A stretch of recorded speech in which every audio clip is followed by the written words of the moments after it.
Welcome to Spin Justice with me, Hayley Owens, the podcast where I'll be talking about anything from health and fitness to the injustices of the world and everything in between. I've worked within the criminal justice system for over 20 years and have more recently taken to teaching indoor cycling, otherwise known as spin. Each week I'll be talking to a different guest about a topic that's personal to them, whether it be to raise awareness or just because. Most episodes will contain strong language because of who I am as a person, so if that's not for you, then probably best to swerve. Any opinions expressed by me are my own. Today's episode is sponsored by DNA Boxing School of Excellence. Big up to Danger and the team there for all the amazing things they're doing in the community, whether it be kids classes or one-to-one boxing training. So if you or anyone you know are interested in improving their fitness, because why wouldn't you? Make sure you give them a shout. Welcome, Aidan Hammond. Thank you for having me. You're very welcome. I'm so interested to talk to you. I'm You've got excited. such a good energy about you. Thank you very much. So, oh God, where to start? Right, for people that are listening and tuning in, Yeah, I hope you don't mind me saying, but you're Alison Hammond's son. I am indeed. Birmingham based. Yeah, Birmingham based. That's what I thought. Do this podcast, Birmingham, my first ever podcast. Yeah, do right to support a Yeah, Brummie. proper. Yeah, thank you. No worries.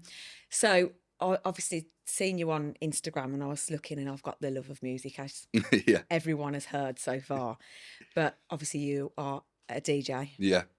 So we're going to come on to that, but I don't want to I want to go back a little Work bit. your way though. into You it. Work my way, ease your way into it. So you're 19 Yes. and just tell me a little bit about your background. Just don't, not loads, just a little bit like, where you grew up, All right. home life. All right. So, born in Birmingham. Yeah. And then we originally were from Tyseley actually. So grew up in Tyseley when I was 1, 2. So I don't really remember it, but that's where we the first ever house that my mum I think had. I was like a baby, so in Tyseley. Then moved to Hall Green. Had a little flat with literally opposite my nan's house, my mum's house. Oh, lovely. And we were in Hall Green for a little while. And then I went to Hall Green junior school. Loved that school. Went to Hall Green Junior School. Then moved into a house in Hall Green again. Stayed in Hall Green and then moved. But I was in Arden, the school Arden. Then moved up to secondary school Arden. And then we then moved to Solihull. Nice. And then, Have you got any brothers and sisters? No, only child, just me. I kind of like it. Do you? Yeah. I get all my mum's attention. So just you, and you still live at home? Yeah. Still live with my mum. I don't think I want to move out yet. Oh God, no, not No, at 19. Not at 19, and also the cost of living and everything. It's just too much. Tell me about it. It's too much. So I think stay with mum for a little bit. Do you know, I've got 2 boys that are in high school. So one's 12 this week and the other one will be 15 in a few months. And I can't imagine them moving out. You can't. No, I don't think my mum can either, to be fair. I think they just know where their bread's buttered. Yeah, I'm doing everything for them. I love it. Yeah. Open the fridge. Yeah. Get whatever Does she I look want. after you? Yeah, she looks after me. Yeah. She's good. Yeah, and that's what I'm like with my boys, but they don't know the ball. Spoil them. I do spoil them, but I should make them do more, to be Yeah. honest. When they go to their dads, they have to do stuff for themselves, and I should start being a bit more like that, but I can't help it. To be fair, my mum's actually really good with it. So she's very she's a mother, but at the same time, she's a father as well, because she's a single parent. Yeah. So she's like best of both worlds. Like for example, most of my jobs, she's always helped me get a job, but then she said, "Go on, do now." She put my foot in the door. Yeah. Now, And go on says, now. "Now go on, carry on." Yeah. Which is what I like, to be fair. I think that's how I want to parent my kids as well, because you're helping them, but it's not too much. But that's what's needed as well, Yeah. because she can't do it for you forever. Like I can't do it for my boys forever. No, exactly. And I need to start doing a bit of that, I think, because they just don't know they're born. Yeah, they're not on it. Yeah. And also, they're very different. And I've brought them both up the same. Yeah. But they're like chalk and cheese. Really? So the older one will help me with stuff, like the other day. I'll run the vac round for me, Bab. And he will. Yeah. The older one, he won't give me the steam off his piss. I tell you now, he's just... But and they're so lovable in their own ways, but they're so different. I need to start drilling down a little bit, I think, on that. So you said about your nan living over the road. Yeah. What was that relationship like? So that was in the flat. So when we were in the flat, she had a house pretty much opposite us, so we could literally leave and run across the road. So when my mum was doing my head in, I'd just go to my nan's. Oh, wicked. So So yeah, it was really nice actually. Yeah. It was really nice because, like I said, we were very close. She's passed away now. Yeah. But we were very close all the time. Me and my mum and my nan. Yeah. And that was kind of like the little trio. That's lovely because I'm close to my mum. Yeah. She's coming up to like 67, and my boys are close to me. Mm-hmm. And I feel we've set this, and we've set it over the decades. You know, like we all land round my mum's for Sunday dinner every week. Yeah. She cooks for everybody, but it's a tradition that's been set from day one. Yeah. Which is nice. Yeah, and if it's one of these, I'm sure it would have been the same by the sound of it, but you don't knock the door, you just go in. No, yeah. You just kind of, if you ring the doorbell, you're like, oh, she looks really winning. You go, come on. Yeah. So with me, like, we don't knock. Yeah, we just go in, like, and if I was hungry, I'd open the fridge in my mum's house, or I don't wait to be asked for anything. It's not that kind of house, you know. I know a lot of families are like that. Yeah. And we'll make an appointment to go and see their parents at my house. Nah. No, my nana used to have, she had a utility around the side, and I used to, because that's where her secret stash was of all like sweets and drinks. But I always used to love lemonade. You know, the KAs, like the Jamaican kind of drinks, like grape drinks. She always used to hide them from me. I always used to know, so I used to hide, go around, drink the can, and then go back and Love it. Yeah, no, it's nice to know like backgrounds like that, because I think a lot of people, like, I'm from a working class background, you know, everyone's the same. We've all got these little things that we do. Or, basically the same, yeah. And to be fair, most of my life has been like normal. Like my mum's been on TV, but at the same time, like I was just normal. Like I didn't see the TV side of it until I've kind of matured, really. More recently. Yeah. Especially at like junior school, sorry. I had no idea until, I'd say the turning point was when she was on I'm a Celebrity. That's when I realised she was like, okay, hang on a minute. I started understanding it, and that was like 2014. Okay, so 10 years ago. Yeah, something like that. Yeah. So it was, yeah. So you'd have been like 9-ish. I think it was 2014 anyway, but yeah. Yeah. So you would have been in like primary school. Yeah, literally, and because it was on at 9 o'clock, so I wasn't really allowed to stay up, but because I was staying with my nan when she was on I'm a Celebrity, she always just, come on, we'll stay up till 10 and then you can go to bed. Oh, wicked, yeah. So I used to watch on the telly. Yeah, lovely. Because on Big Brother as well, when she was on Big Brother, it was 2002, so I wasn't even born, so all I've seen is clips of her breaking the table. That's all I've seen. So basically, I'm a Celebrity was like a first reality TV show that I watched from my mum. Oh, no way. Yeah. So do you like find it weird if you see her on like This Morning and that now? Not really. I'm used to it now. Used to it now. Yeah, used to it now. It's Yeah. It's normal. Yeah, I suppose it is. Yeah. Right, so tell me about your love for music. I love it. Love music. So Always do I. have. What music do you love? House. Okay. Party music. I love my house and party stuff. But like ever since, like I said, even when I was at like Arden, we used to be quite cheeky, not allowed at your phone, but on like summertime, they had like a massive field. You always used to go to the corner of the field and we used to put our headphones in all our mates, because the teachers can't police the whole field. No. So we used to put our headphones in and just listen to, it was crap music, but it was music nonetheless. So I'm sure my boys do that now at school. Just put the headphones in, back of the field, and just chill. Yeah.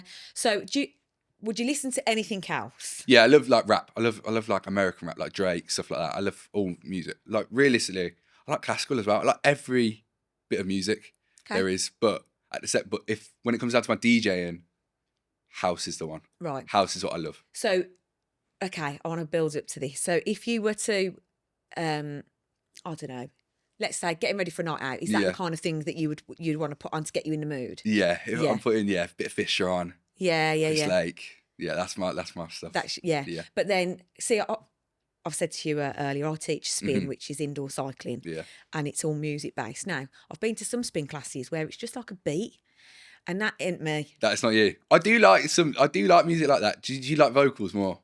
It's not that. I think there's a time and a place for just a beat. Yeah. It's not doesn't get me going on the bike. I agree. I want to be taken back to a time, so I'll try and, with my playlists, I try and put a bit of everything in there, because I've got people coming to spin classes that are 20 and 60. Yeah. So I want to appeal to everybody in the best way I can. You can't do it all the time, but I don't want people to come and think that's not for me, and I change it every week. Yeah. So every Monday, I do 7 classes a week. So every Monday, we've got a new playlist. And to go with the playlist, we've got a new choreography. So there's different moves to go with each song. Yeah. Only 30 minutes long. But I want to feel it, you know. I don't want to just be like, oh, because I've gone to spin classes where it's either just a beat Yeah. and I'm bored. Within Fair 5-10 enough. minutes, I'm bored. I'm thinking this needs to end. Or I've been to some that are really good, but they don't change it frequently enough. Yeah. So they might keep the same playlist for a few months. You're basically a DJ. You Yeah. are basically a DJ could do because it. well, that's what you want to do, really. You want to cater to everyone and get everyone dancing, or in your case, Spinning. pumping and spinning. Wow, I'm going to tell you something now. Do you know what I've always wanted to do? Yeah. I've always wanted to do a spin class with a DJ. Yeah. So, not my playlist. I'm going to need to know it because I'm going to need to plan the choreography to a degree. Yeah. But I probably could ad-lib some of it, Yeah. But, and I've been doing it for that long now. I don't really need to put that much thought into it. So I can like listen to a playlist while I'm walking the dog, Mm-hmm. come back, jot down a few ideas and be good to go. Yeah. And teach a class, a week's worth of classes on that. But I'm not sure how, like, because I'm so busy with stuff. Mm-hmm. I've set this precedent for myself where I'm like, I've got to keep up with this now somehow. But anyway, the point of that Could be done, by the way. That could genuinely be done. DJ in a spin class. Yeah. Because I did something recently actually. It was yoga. Yeah. And DJing. It was actually I was a bit like the idea. I was a bit confused at the start, but actually when it came down to it, it was really good. How did it work? They had headphones. Oh, okay. So it wasn't really like much because it was more chilled, slow music. You want it kind of injected into their ears so they can really feel it. And then the guy who did it, he wanted really like immersive feel to it. So, and I did, instead of normal house, which is what I do, I did Afro house for that, but I don't normally do that. So it can be. I know someone I've spoken to recently did it a few years ago for charity. Yeah. And like 200 bikes in a big enough venue, obviously, with a DJ. See, I'll just You could have that pumping, I think. the goosebumps I get off that would be immense. You could have that going. You really could. And honestly, it's a goal of mine. I will do it. Yeah. It's just that when the time's right and the venue's right and everything comes together, like it will do. And I've spoke to a DJ who owns a venue. Yeah. Can be done, but then it's sourcing the bikes and it's a bit further away than I'd want it to be and little bits, but I think it will come together. Well, it's the little nitty gritty stuff. Yeah, it could together. easily be done. Yeah. So yeah, I feel music like, and I tell you now, I could listen to anything. You mentioned classical. I'm not so much into I love classical. I really like. My mum used to play it to me when I was little to put me to sleep, and it stuck with me. Yeah. Like to this day, like I could listen to classical and put me to sleep like that. Oh, that's brilliant. Yeah. I don't know what it is. It's not so much that I feel classical, but I could listen to rap. I could listen to house. I could listen to garage. I love garage. I do. I don't like people that can't listen to something. I'm like, what do you mean you can't listen to something? I'll listen to everything, and even if I don't like it, I'll find something in that genre that I like. Yeah, do you know what I mean? Country. Yeah, I'm not a biggest fan of country, but my mate actually, Elliot, shout out Elliot, who we were going to gym to together, and he's been showing me country music and everything. But I'm not a big fan of it, but the songs that he's been showing, I'm actually kind of liking. Yes, same. Yeah. So my brother said to me, "Oh, listen to this." Very much of a country film. Not the biggest fan of country, but there are some songs I'll be like, yeah, do you know what? I quite like that. Yeah. So like you, I could dip into a genre and that's all right. But on the whole, probably wouldn't veer towards that. I think that's what makes a good DJ as well, to be able to go into other stuff and step into this, step into that, but kind of base it around something. Do you know what I mean? Base it around house, but being able to step into something else that you might not like, but being able to understand it as well. Yeah. So yeah. So how and when did you think I want to be a DJ? Okay, I was thinking about this before, but I wasn't actually 100% sure. But I think basically something similar to what you were doing. Really, I was on Xbox probably with my mates. I think this is when it was, and I just remember playing Spotify on a speaker, blasting and just having a fun time. That's what my playing kids Xbox. do. Yeah, that's what my boys and just do. screaming down the mic with my mates because I like my Xbox gaming and stuff like that. So I was probably just gaming, and I was thinking to myself, I'll take you back actually, because what I was doing, I like mechanicking and cars and stuff like that. Okay. So at the time, so that's what I was doing before music and everything. But anyway, while I was kind of learning mechanics and all that, I was gaming as well. And so then I was blasting music with my mates. Yeah. And I was thinking, I think I could do this as a career, like music. It was just back of my head type of thought, not really anything that I was going to pursue. And I must have spoken to my mum about it becoming like a DJ or whatever. I really enjoyed it because I always have, like I said, enjoyed music. And then in January, I got it on my Instagram. I think it was 2022 or 23. So probably roughly about 2 years ago now. when I was 18, I went on a skiing holiday with my mate Sam and my mum, and it was honestly the best time of my life. Like best holiday. It was just me and my mate Sam. My mum was working, and me and Sam we left and went skiing. How was that? First of all, Mental. I genuinely want to do it again, but it was like so expensive. That is the only thing. Had you done it before? No, well, okay, I've skied before, like a school trip, school trips before, but never like just alone, like with my mate. Never done it like that, but it was. I'd be a bit scared, I think. I don't know if I'd be able to. Well, I dislocated my shoulder on it. See, that's why. I dislocated my shoulder. It was like, so it was a black diamond, the worst slope. No, it wasn't really. Oh. It was literally the flattest part there was. And there was this little bump in it and I didn't notice it. And I tripped over on it and I had the poles in my hand. And because I had the strap around my wrist, the pole dug in to the snow. I went down and my arm went up. It just popped out. It was horrible, genuinely horrible. But it was like, the best way to describe it is like pins and needles, but 10 times worse. Oh my God. Yeah, so and you still want to do it again? I still want to do it again. Yeah? I loved it that much, genuinely. Okay. It was like, and that was the first day as well. Dislocated on my first day. Oh, yeah. no. So I didn't even get much. It was the last run we were doing. When we were going down, it was like, oh, go one more. Went down and I dislocated. I was so annoyed. I was so annoyed. But so yeah, anyway. So we went on a skiing holiday. And obviously, because I've now dislocated my shoulder, I can't really ski. So we were like, what are we going to do? We'll go party. So brilliant. At the top of the mountain, there was like an après ski type thing. So me with my sling, I had my 2 skis on and he had my poles in his hand. We got on the lift and we just went down once, so slowly, because obviously I dislocated my shoulder. I can't fall over now because that will kill. Yeah. So so now we're après skiing and we're having a party and I saw the DJ again up there and I'm like, again, and then this thoughts come back into my head and I'm like, he's got such a cool life because I'm there for a week and I've seen this guy DJing there every day. Yeah. Like to these people that are loving it. And he's got the crowd pumping and I was like, I think that's what I want to do. Yeah. And then I think I went back to my mum and we were speaking about it. And then for my 18th birthday, my mum got me DJ like lessons. Oh no way. Yeah, so and then that's how what does I that work? So I've never known that you could. I'm not really like, so you can get like courses online and stuff like that, Yeah. but I'm not really that type of like learner. Like I need somebody to talk me. What does that do? And I want to go, what does that do? What does that do? You could tell me something 100 times, but just show me once. Yeah, that's the same.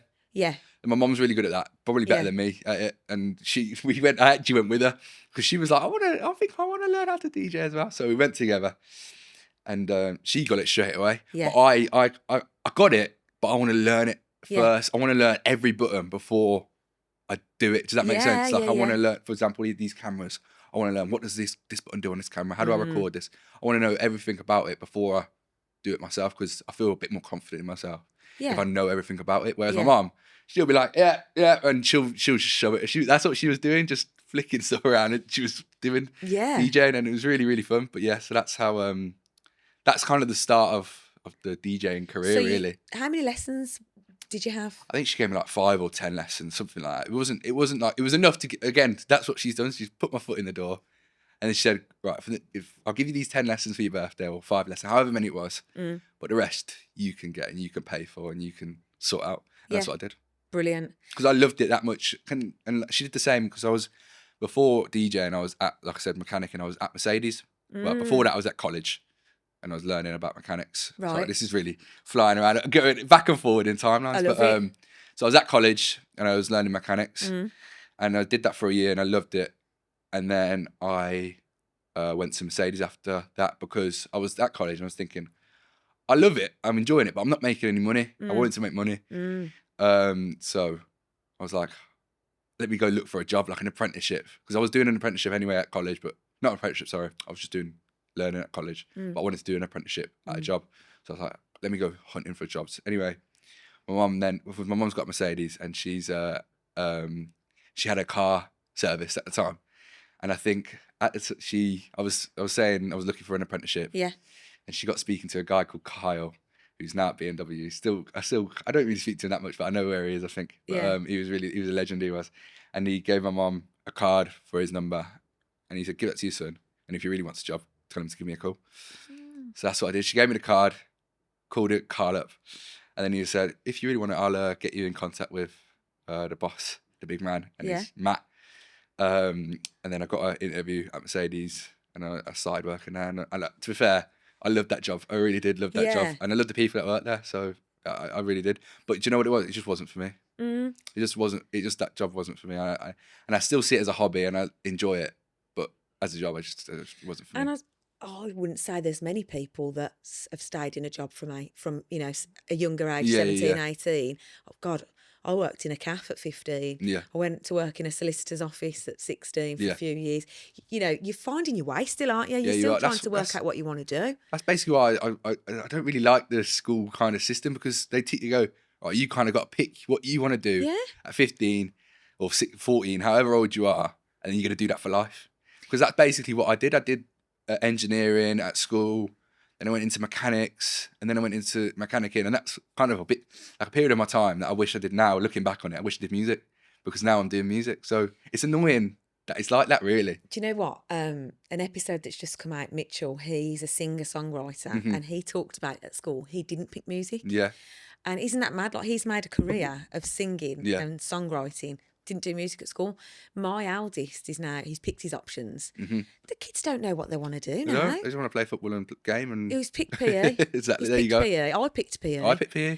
But out of all the lessons that you're presented with at school, and it's changed now, there's some better stuff going on.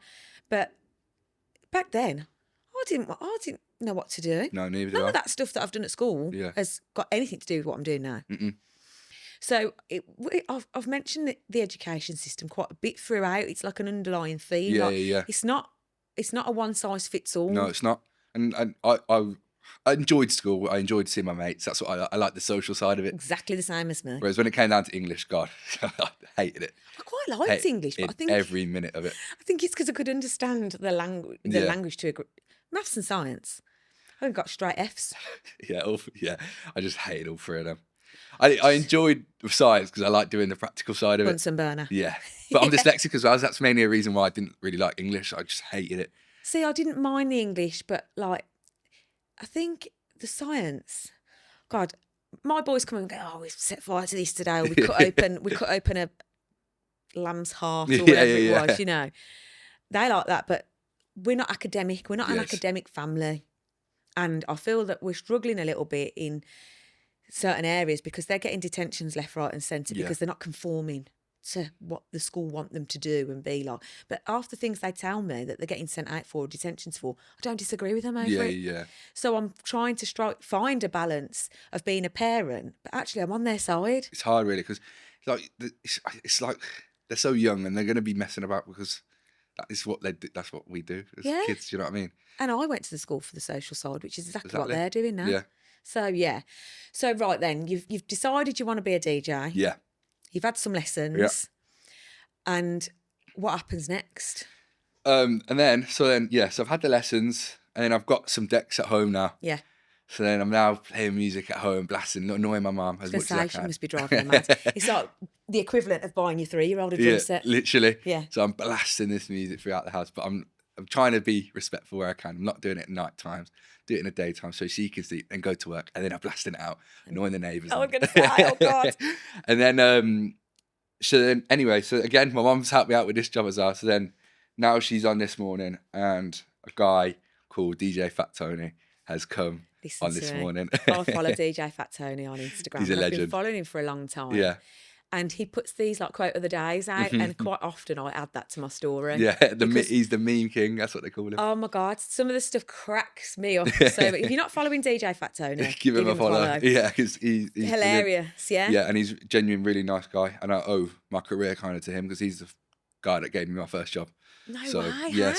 Tell me. So he was on the show promoting his book. Full Fat. No, it's called I Don't Take Requests, or Don't Take Requests, because he doesn't. Yeah. Is there a So the Full Fat is what we play at. That's what it's called. So Full Fat is his event. Okay. It's like a daytime event. It's brilliant. I Don't Take Requests is the book. I Don't Take Requests is the book, or Don't Take Requests. One or the other. Christmas presents, anyone's wondering what to get me? There you go. This episode might come out after Christmas. Oh, this is going to go. Carl, can you just put a little trailer out? So then, get yourself a DJ Fat Tony. I'm gonna. Yeah.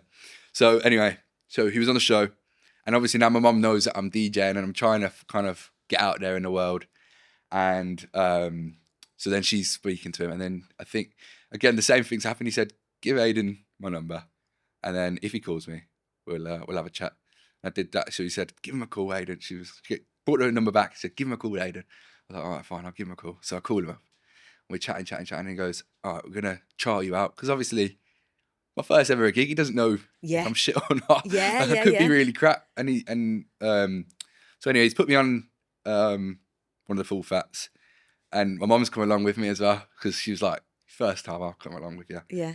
And it was really good. It went really well. Was it at a festival? So that was another time she came, because that was my first festival. Yeah. So I feel like my first of everything, I want my mum to be there, because it's my first time. First time doing a festival, first time doing a DJ set. So my mum comes along. Because there's a YouTube video of the festival, isn't there? And I watched it. Yeah. And where your mum says she's your roadie. Yeah. She's coming along, following you. So we'll come on to the festival then. Yeah, we'll come on to that. How did that feel then, playing that first set? It was so weird, because I was doing it, and it was like my mind just took a back seat, and my body just took over. I just knew what I was doing, but the adrenaline, I was shaking the whole time. Yeah. Was you nervous? Oh, I shit myself. Yeah. Absolutely shit myself. But like I said, it just took a back seat, and it just kind of went. It just happened. Was you not proper buzzing with the beat? And it happened. It just went like that. I think it was like an hour or an hour and a half, and it just flew. That's quite a long time. Yeah. Well, it doesn't feel like that when you're playing it. No. Because like you're just concentrating on the music. And people don't understand like the amount of brain power from like when you're starting out anyway, it takes to actually like think about what you're playing and doing it. The mental, and it takes a lot. So so it kind of just took a back seat really. And it just flew past. Anyway, done the set. It was amazing. My mum helped me out as well, because she jumped on the mic as well. For my first time, it was nice, because she was just like introducing me. Yes. Whatnot. All of a sudden, she got a conga going around the whole bloody room. So there's a conga literally going around this like it's like a brunch type of setting.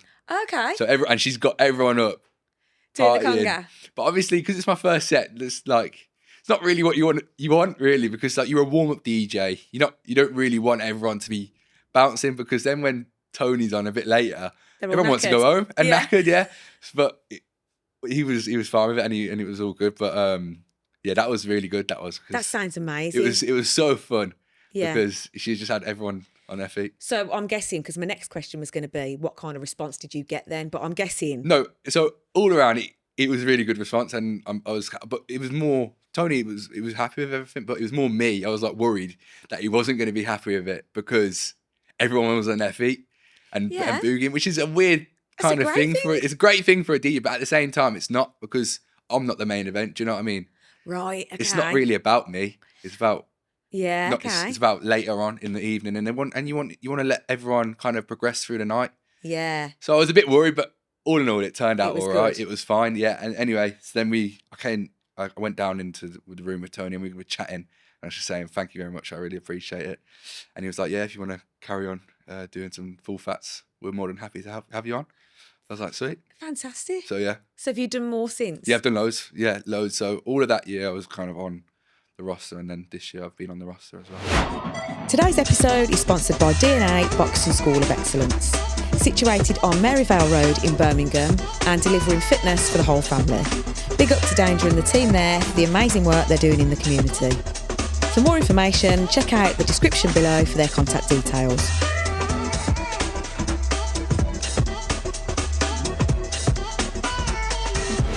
That work then? So that's an event that where is that played? Everywhere. So them events are in London. Right. They're at a place called The Anthologist, and Tony puts them on, I believe. I feel like I want to go to one. Oh, you'd love them, because it's a day event.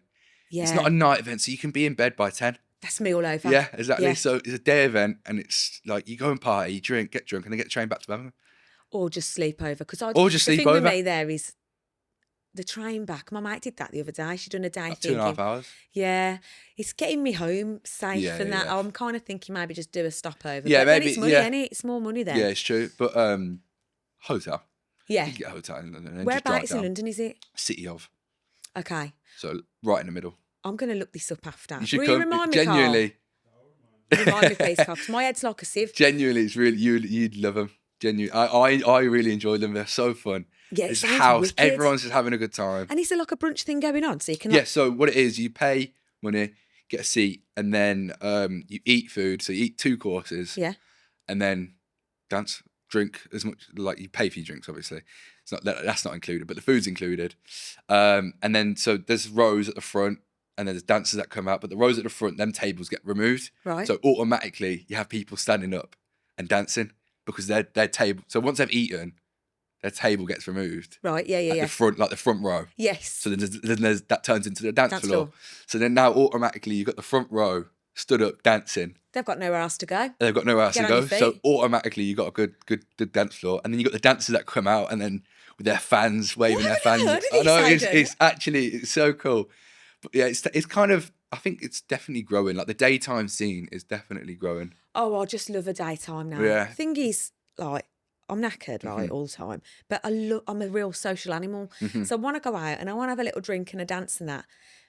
But I'm tired. Yeah. So like for me, like tomorrow, for example, I'm going for a bottomless brunch with my like day ones. Yeah. And so we're 40 now. We've known each other from school. So I'm in a comfortable, safe Yeah. environment. You know, it's like a slug and lettuce, Bromsgrove. Yeah, yeah. So you pay 40 quid or whatever, you get food, bottomless drinks. It's very dangerous, isn't it? Yeah. Because like by 4 o'clock, you're absolutely shit-faced. But anyway, like that's what I'm doing tomorrow. But I'd be happy to be in bed for 10. Exactly. That's what. You've had a bit of dinner. That's why they're kind of taking off, really, and so many more people are doing more daytime brunches and events. Yes. Because people just want to be at home in bed. Yeah, there's don't a wanna be place out here. Have you late. been to Luna Springs? Yeah. Yeah, that's a similar kind of thing, isn't it, at daytime? So, why is there more, like a full fat thing? Is there anything like this in Birmingham? It's got to be. I'm pretty sure there is. I'm off the top of my head, I can't think of anything like that. Yeah.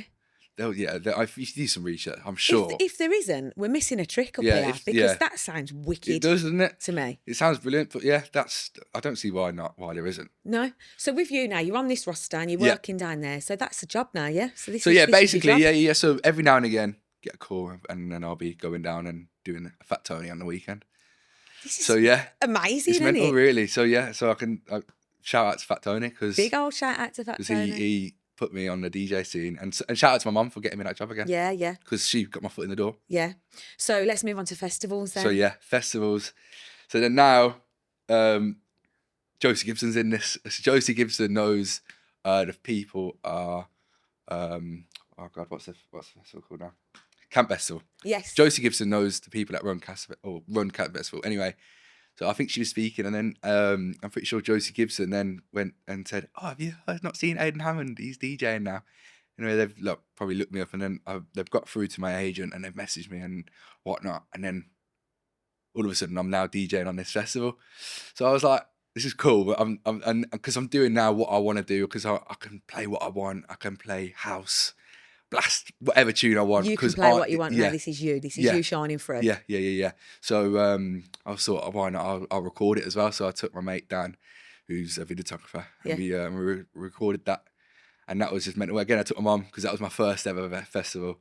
So that will be what's on YouTube. Yeah, that's what's on YouTube. It's like 20 minutes. It's like a 20-minute video. Yeah. I'm thinking actually of doing more videos. Actually, YouTube Please video. do. Yeah, like more vlogs and more stuff like that, because I think that's what I want to go down, like vlogging and stuff like that. So yeah, I think that's what I'm going to do. But anyway, so the room, I go and scout it out before, and it's full, like this early, like full of kids, like partying, which isn't really what you want, but it was good. When you say kids, like kids. Children, because it's a family event. It's a family festival. So for me as a DJ, I don't really mind. I can't play to anyone, but like they want to be listening to Baby Shark. Yeah, Shark. Exactly. So, but I'm playing later, so I'm not really too fussed. But anyway, it's packed in there with the kids. Anyway, I've gone back. I'm like, cool, they'll be gone later, so, which they are. Yeah. But then I'm coming in, and the room is empty. It's dead. There's no one in there. They all took the kids home to bed. Kids are home, but there's no one. Like, it's just empty. It's just empty. No one's in there. When you say room, is it like a tent? It's a tent. Yeah, it's a tent. It's a tent. Yeah. Tent is empty, and then so then I'm like, shit, I'm kind of shitting myself. I'm like, Where's everyone? No one's gonna listen. So anyway, I then go up and play, and literally in 10 minutes, the room is starting to fill out. Yeah. And then by the end of it, it's packed. It is packed. Yeah. In the video, you can see a clip of it, but you can't really see how dead it was. But then by the end of it, you can see how many people are in there. So because I want to know a little bit about backstage at festivals, I'm really interested about that. But when you've looked and there's kids in there, and then they've gone, there's other tents going on, yeah? So so there's the main stage. Yeah, basically. So they knew you were playing and they were coming for that. Yeah. But you didn't know that at the time and you were like, where is everyone? Yeah. Yeah, so they might have been in a different tent. Yeah, basically. So there might have been like, there's a main stage, which is where like the big events are normally, like the big people are on. And then there's like off, like tents, like a house tent maybe, like a jazz tent. Garage tent. Yeah, maybe like there's places to do your makeup, whatever. You know what I mean? Like stuff like that. So then when I've started playing and it's packed out, it's got me buzzing. Yeah. And and then when you have a good crowd like that, because it was quite a young crowd, because it's like I said, a family festival. So the adults are probably at the main stage. They're going to their teenage. Come on, off you go. Yeah. And the teenagers and whatnot, people on my age, are coming into my tent. And they're bouncing, and it just, it doesn't was that adrenaline get you going? Yeah, it really does. And you know when I'm doing a spin class and there's like only a couple of people in there, which to be fair, doesn't happen that often now, but at the beginning, it's quite disheartening, isn't it? Because like, it changes the vibe, because it changes your energy, because you feel a bit disheartened, then you've got to turn it on. Yeah. And still give them what they deserve, but at the same time, like it takes more effort. Whereas when it's rammed, when like for me, when there's bums on seats on the bikes, and you can tell that everyone's into it, that's a good feeling. Yeah, there's more like there's just an energy that like when the crowd give it back to you, and then you want to give it back to the crowd. It's like tennis, and it's going back and forward, and it's like it's unless you've been on stage, or it's really hard to like describe, because that's another reason. Like I couldn't picture like how nervous I was going to get on stage. Like it's crazy how nervous you get, but then once the crowd like take you in and enjoy it, it calms you down more. Yeah. So what's it like backstage?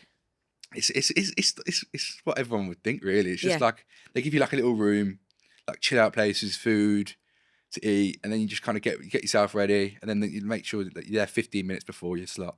Okay. And then just because you don't ever see, when you go to these festivals, not that I've been to many, but I have been to some. You don't ever see like any of the acts like walking about. No, they're always behind stage, because you drive in, and then you're already behind stage when you drive in, right? Because there's a back entrance.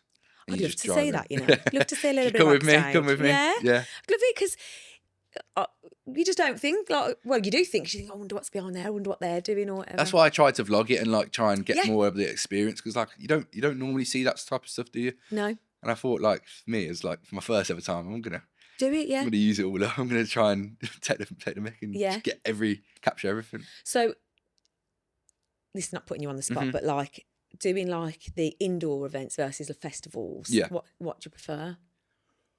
It's that's hard to say. That is because that is hard to say. I think I prefer festivals. Do you? Don't get me wrong. I do like the Fat Tonys and the indoors events. I love them. They're the best. But the festivals like get you bouncing. Yeah, you bouncing. Yeah. It's like But they're not all the time. You're there. They're not all the time as well. Like winter, you're not going to really see them. It's more summer. Yeah. That's when you're going to see, because nobody wants to be out in a cold field in winter, camping or whatever. Yeah, that's true. I'm going to be doing that in summer. So, I guess that's like something to look forward to and like something to get you excited for. But it's like they go hand in hand. Do you know what I mean? Like you can't have one without the other.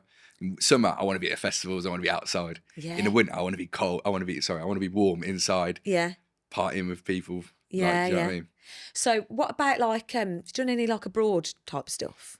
No, not yet. I would like to though. Hopefully, so I can see you in like Ibiza. Yeah, that's what I wanted. Yeah. I recently went with the Roscoe brothers. Yeah. They're some DJs. Shout out them.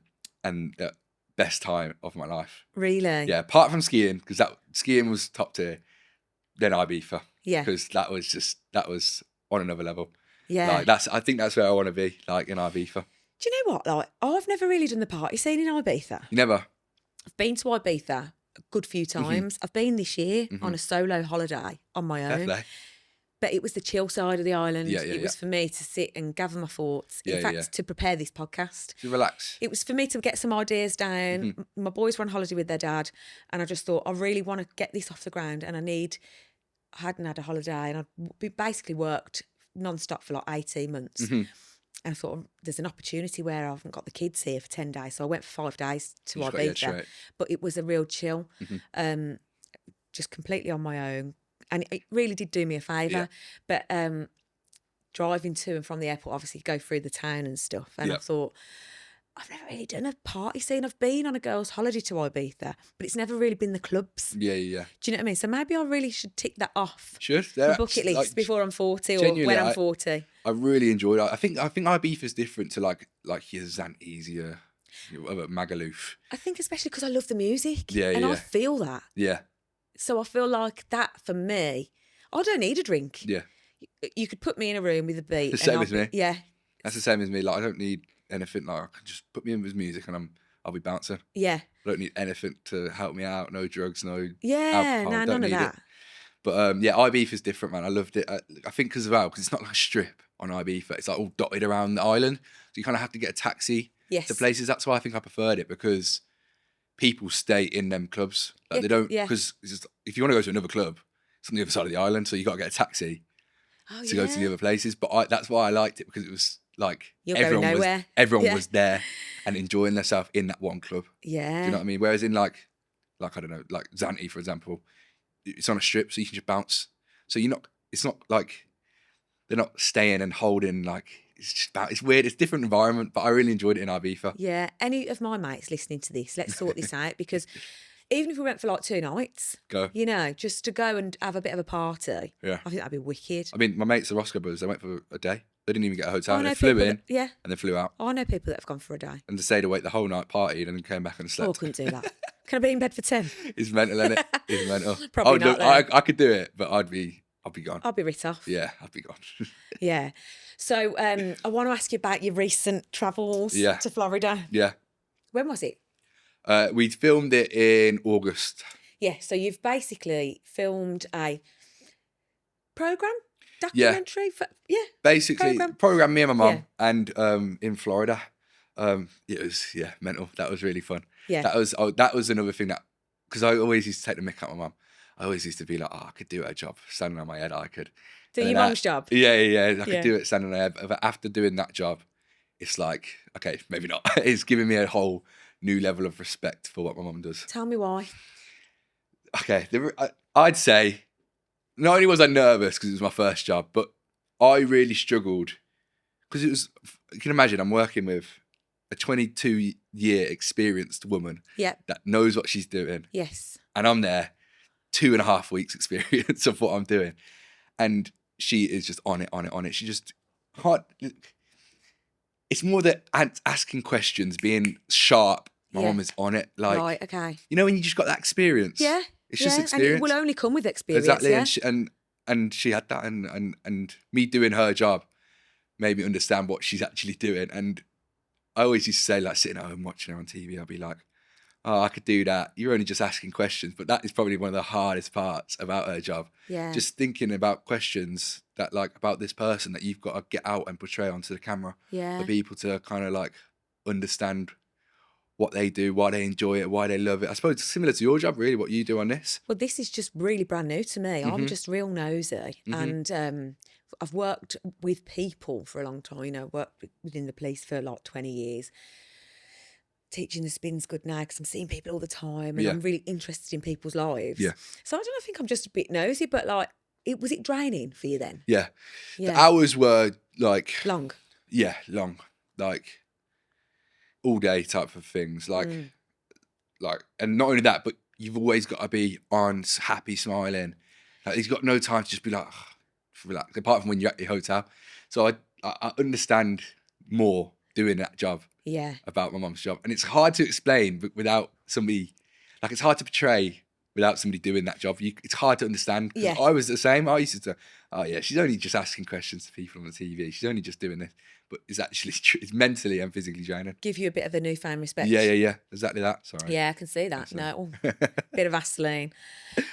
So, like, you went to Florida. Yeah. And that the objective of the programme is to holiday on a budget, yeah? Exactly that, yeah. So when you think of Florida, you think of Disneyland, think of Universal, all the big holiday parks. Yeah. That's what you think about. I've never been. You never think, but you would if you think of Florida. Yeah, you think of like Disneyland. Yeah. When I think of Florida, even if you haven't been, you think of that. But so it's what we tried to do was go to there and do everything but that. But obviously, everyone's got no money these days, have they? It's cost of living. So we thought, well, what can be like the hook and why you kind of want to watch it? So On a budget. on a budget, yeah. When's it out? January? January the 27th, I think. I'm pretty sure. 27th Let of me Jan. check. What's it on? It's on. It's on BBC Two. Let me just check that because I want to get that right. Yeah. It is out. Yeah, January the 27th on Yeah. BBC Two. Okay. So I'm going to watch that. You know what's that? Definitely, because Really good. like you say, skint, mate. Like, you've got to do some stuff on a budget. Well, you're knackered. Knackered. Because my mum's so busy as well. So she hasn't got like time to be, because she's got all these other commitments that she's committed to. She hasn't got time to really be out in Florida for a long time. So we had to really cram it in and really use the hours wisely. So yeah, I was knackered. For my first ever time doing it, I was genuinely knackered. But you got to just be positive and just keep rolling and think it's only 2.5 weeks really. Yeah. Because if you don't, then you just let it get the better of you. Yeah, no, I'll definitely tune into that. Can't wait. Was it hot that time of year? Yeah, we went to boiling. We went to Orlando. That was more mild, like humid. Yeah. And then Miami, that was hot. Was it? Yeah, that was hot. And then the Keys. The Keys was lovely. Yeah. I think my favourite part was we went on the Everglades. Oh, okay. I loved that. The Everglades. Do you know what the Everglades are? It's just basically this like swamp, like kind of swamp of water and like bushes and like there's loads of alligators and you get this like airboat. Oh, it takes you all around the Everglades and we spotted alligators and whatnot in the water and they were bobbing up and down. Oh, I'd love to see that. I'm going to Google it after. Really, really good. So search up the Everglades. That was genuinely, I think that was my favourite part of that film. But then having to work like that, like you say, within 2.5 weeks in the heat is what I was thinking. Yeah. Hard going. It's hard, yeah. And then what was else? What did we do? We did paragliding. Oh, I've done that. Oh, I hated it. I wasn't. The reason I wasn't happy to do it, I wasn't because like I saw a clip of people then when they come back in. Yeah. Getting in the water and being like submerged. Right. In the water. Okay. So I kind of basically shit myself. Yeah, yeah. I was like, I ain't doing that. So they had to send some of the crew up before, because I was like, I'll do it, but give me a minute. Let me just see what it's like. So they sent some of the crew up before to get some shots, and I was like, and I saw they actually like landed on the boat. Oh, I've done it when I've landed on a boat. Yeah. Yeah, I was going to say, I wouldn't be able to do it in the sea. No, I wouldn't do, because you see sometimes they put you in the water and then they get speed and then you take off. I wasn't happy with that one. No. Shit out of me. I'm quite scared of the sea. Yeah, I think I am as well, because it's just like unknown. We know more about space than we do the sea. It's true. Yeah. It's mental. I like these programmes about, like, there's one on Netflix at the minute called Our Oceans or something. It's narrated by Barack Obama. And I've been watching them this week. One on the Indian, one on the Pacific, one on the Atlantic. They're really interesting, but they're quite calming. Yeah, I like stuff like that. Like, what's his name? Attenborough. Attenborough, that's it. Oh, God, send you David to see. Attenborough, yeah. Yeah, I love it. His voice is brilliant. Yeah, I love things like that, but the sea does scare me. Yeah, it really does as well. But I've done paragliding, but I'm not great with heights, you know. I'm all right with heights. Heights wasn't the problem for me. It was the coming back. I was shitting myself for that. So with us, we did it a couple of years ago in Turkey, which me and the boys went on holiday, just the three of us. And while we were there, it was my eldest's birthday. I think he was 13. And he said, can we do the paragliding? So we did it on the last day. Yeah. But we did it 3 of us. Yeah. So there's like a trio seat. Yeah. So I was in the middle, I had one of the boys either side of me. And it was just like off a boat, like you say, up over the sea. It was great. It was lovely. But I did flap it a bit, to be honest. You're not good with heights? I'm not good with heights. You know, I went on the London Eye once. And that's boring, that is. Panic attack, mate. It's so, I hate that thing. It's just so slow. I went so hot. And I was like, oh, God, I feel really sick. And I was at the top of the London Eye having a panic attack. Yeah. And I'm not a pussy, mate. Like, I'm like a bit of a boss bitch, like. Yeah. But when it comes to, like, heights and the sea, I'd say those two are my... That's what you don't like. Yeah. When I did that solo holiday in Ibiza, I went on, like, a little boat trip for an hour. Yeah. And they pulled into like a cove, you know, and they said, you can jump off and go in the sea. I was like, what? And the woman was like, I think you'd really regret it if you don't. Yeah. Like, just go in and for a bit. And all these kids were jumping in and I was thinking, oh, God. So I did. Yeah. And I loved it. Yeah. I really did love it, but it scares me. I did that as well, Anthony, jumping off the boat. Yeah. I enjoyed it. I did really enjoy it, but I just didn't like the salt. I've got eczema. Oh, yeah. It just stung. Stung. And then when you come out, I'm all dry, so then I got to re-cream and that's the other thing. My cocoa butter on or whatever on. Do you know what I mean? And that just... Bit of a faff. So then the next time I went to Zante, I was just like, I ain't doing that again. I did it last year. I've done it now. I can say I've done it. I ain't going to the sea again. I don't need to. Yeah. No, I know what Yeah. I mean. It's just a bit of a faff. Yeah. So what's next then? What are you going to do? What's next? So next up, we've got, actually, this is a Birmingham event, but it's a night. It's not a... You're saying that as though I can't keep my eyes open. This is the cream one? Yeah, the cream. I've got Cream Birmingham coming up. That's in March. That is. I'm buzzing for that because Cream is such a... Is it in Digbeth? It is, yeah. So that's Cream's such a massive brand, DJ brand. So I'm buzzing for that. Really am. So yeah, I've got that in March. Hang on, I've got the date here. It's the 8th of March. I think, thank you. Yeah, it is. 8th of March. Yeah, well done. Yeah, 8th of March, I've got that in Digbeth. And yeah, I'm buzzing for that. That should be really, really fun. So you're doing a set there? Yeah. That's going to be like similar kind of vibe where there's different rooms? So yeah, different rooms. I'll be in the main room. Yeah. And I'll be quite an early act because they've got some big names. The Shapeshifters. Do you know them? Yeah. You know the Lola's theme. Yeah, that's a tune, that one. I love that song. Genuinely love that song. So they're the main event. They're the top dogs. Oh. And so yeah, I'll be with them in that room with them. Yeah. But they'll be on later. So I'll be on earlier and then I'll go out and party. So will you stay there and party? Yeah. I'll stay there, party. Yeah. And I'm not going to go. You're done then. Yeah, Your I'm work's done for the yeah. night and you can enjoy yourself. Yeah, I can enjoy myself. Right, so you're doing Cream, Yeah. 8th of March, up in Digbeth. Yeah. And the poster for that is on your socials, isn't it? It is, yeah. I'm gonna post some stuff for that. Yeah. Soon, so that will be out. Because the tickets are out this Friday when we're filming that. So I don't know when this is coming out, but they'll this won't probably be out at the time, yeah. They'll probably be out by now for that. So yeah. Yeah. Get your tickets if you're coming. Yeah, I'm going to come to that. But I mean, if I don't... You should come. You should come. Yeah, because I don't know what time I'll be on. Yeah. I haven't got any times yet, so I'm not too sure. But I don't know if I can stay awake for Shapeshifters. Oh, it's tragic, isn't it? Yeah, it's not bad. So what about other things? Are you still doing the full fat stuff? Yeah, still doing the full fat stuff. To be honest, like I said, I've only recently just started it. Like 2 years ago, it was basically when I was 18 was when I started it. For my 18th birthday was when I got my lessons. So basically, that's when I started it. So I'm still very new. So that's what I mean when I'm getting stuff like creams, stuff like that. It's mental. And to be doing it only 2 years in, I'm buzzing for the progress that I've already done. Yeah. To be only 19 as well, and where I'm at in the DJ world, I'm buzzing for. Yeah. And I'm hopefully making some music soon. Oh. Because that you kind of have to with the DJ. It kind of goes hand in hand, making music and then playing your music. Yeah. It's kind of a necessity. So I'm learning how to make music as we speak. Oh, that's fantastic. That's what I say. That's when I say though, with education, I wish I did music at school because I would have learnt it already. But would you have though? But there you go. That's what I mean. Yeah. Would I have? Because I was probably going to mess about. Yeah, and also you. Whereas now I want to learn. Yeah. Now I want. I'm 19 and I genuinely want to learn. I get you. So it's annoying because I don't know what to do, whether to go into uni, whether to get courses. All I know is I think I need somebody to talk me through it. I'm not good, like I said, at just doing courses online.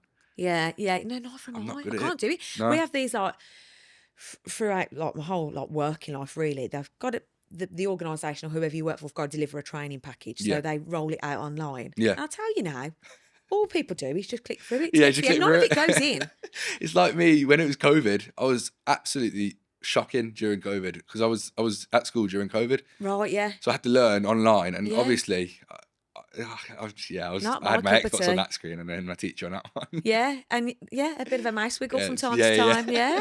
But I'm really bad at it. I really need somebody to sit. So if anyone out there knows how to make music and want to teach me, please do. Yeah. Oh God, But, I'm sure someone listening to this will know and be Yeah. able to help because I wouldn't have the first idea, but I'm very It's interested so hard. in it. I've got a course at home, and that's what I'm going through. But it's so hard to just sit and stay focused and learn that course. But not only that, to then make it stick in your brain. Because it's it's quite complex actually, making music and then thinking about the song that you want to make. So it's really hard. So On the Mitchell episode, he's a singer-songwriter and he says it's like poetry with writing a song. Obviously with music, it depends where you're going with it. But I was like, I just can't, I don't know how. It's a skill, man. It really is. Yeah, a real skill. I'm lucky to be 19 because when you're young, you can learn stuff like that. Do you know what I mean? World's your oyster. Exactly. So yeah. Yeah, but even someone in the later years, it doesn't mean to say No, you can't do yeah, it. 100%, It means 100%. that if you found what you love this early on, Yeah. oh God, you're laughing. Yeah, exactly. Because a lot of people go through jobs, don't they? And then they've got an idea of what they want to do, but they don't know how to get to it. And it takes them years. And that's what I did at Mercedes. Like, I genuinely loved that job, but I didn't see it as a job. I saw it more, now I'm thinking back on it, I see it as a hobby.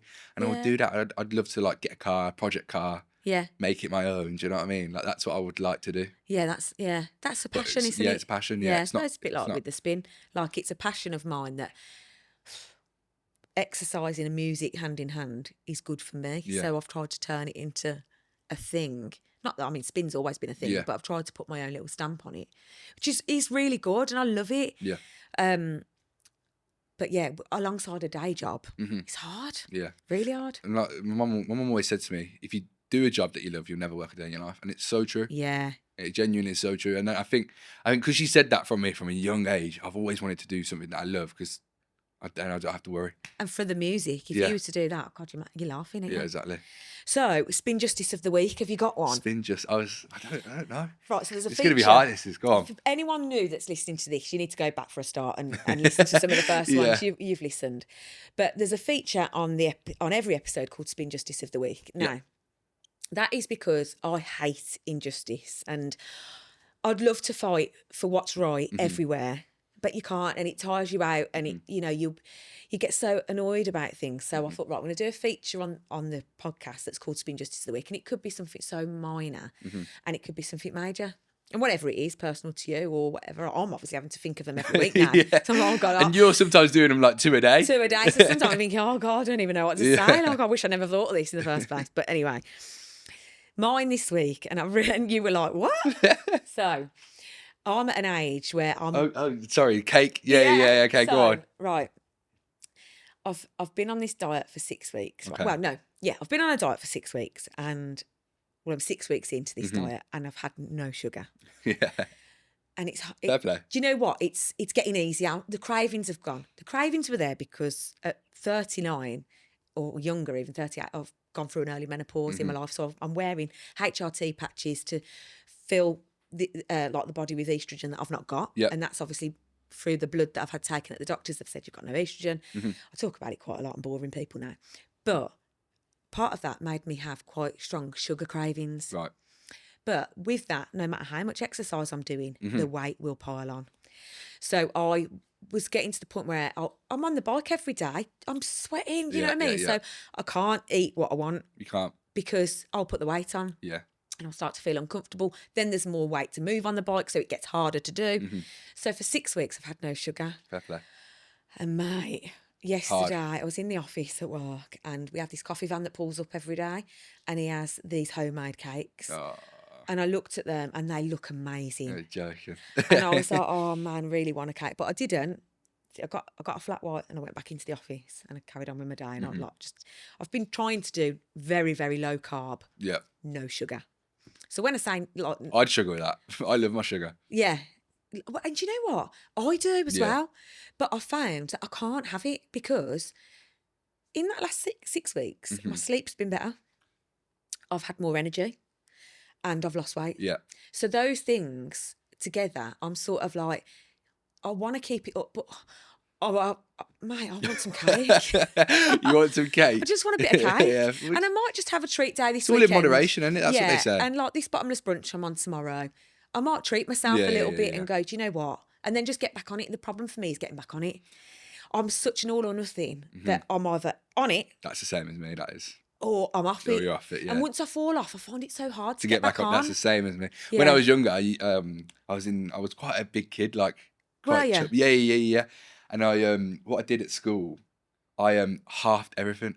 Okay. And because I was doing football, like, and obviously when you're at school, you're running around, aren't you? Yeah. So you're running around and you're doing football on the weekend. So I halved every meal. I only had chicken and rice every day and salad, and I halved. So I had half the chicken, half the rice, but I'd save the rest till dinner and have to halve the rest later. Great idea. It's brilliant. So I basically only eating one meal, and I did this quite young as well because I was quite.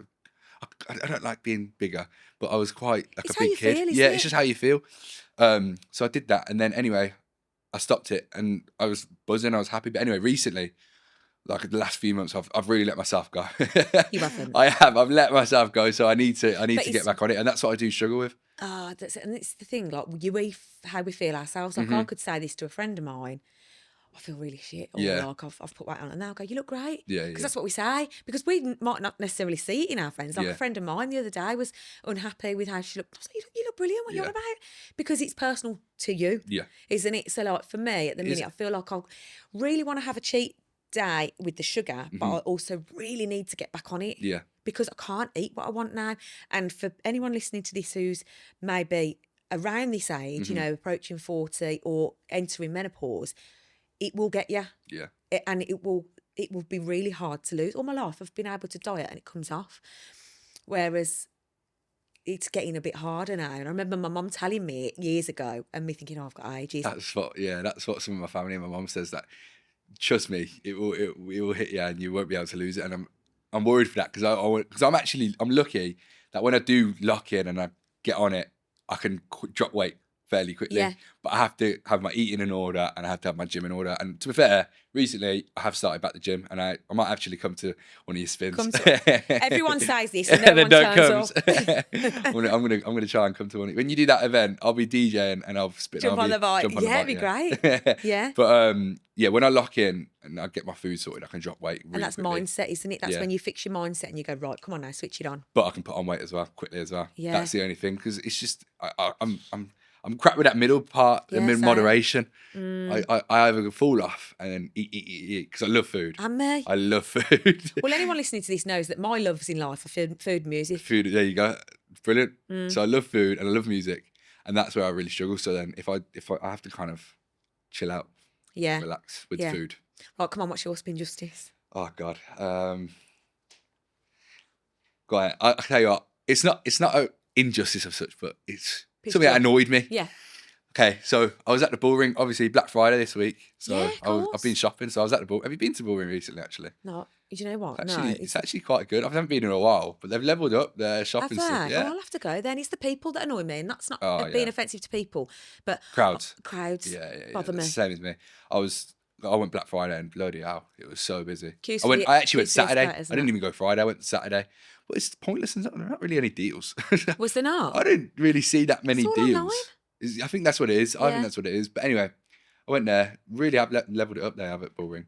But because it was really, really busy on Saturday, driving around, trying to look for parking. So obviously you think, I'll go to the main parking place, obviously. Yeah. But they shut off the entrance to it. But they were and it was really annoying me because they were letting people out of it. And I was just like, why would you shut off the entrance? Because if people are coming out, then surely people can get in. If it would just take us a little while. Obviously, there's a lot of people, but there's no need to lock it off and shut it off. So, and you can literally see people driving out of the exit and coming around. So that really annoyed me. That did, because then I had to find somewhere else to park. Yeah, fair enough. Yeah, so that is my injustice. Have you got any shout outs? We've done a few as we've gone along. Yeah, we've done loads. Yeah. Shout out my mum.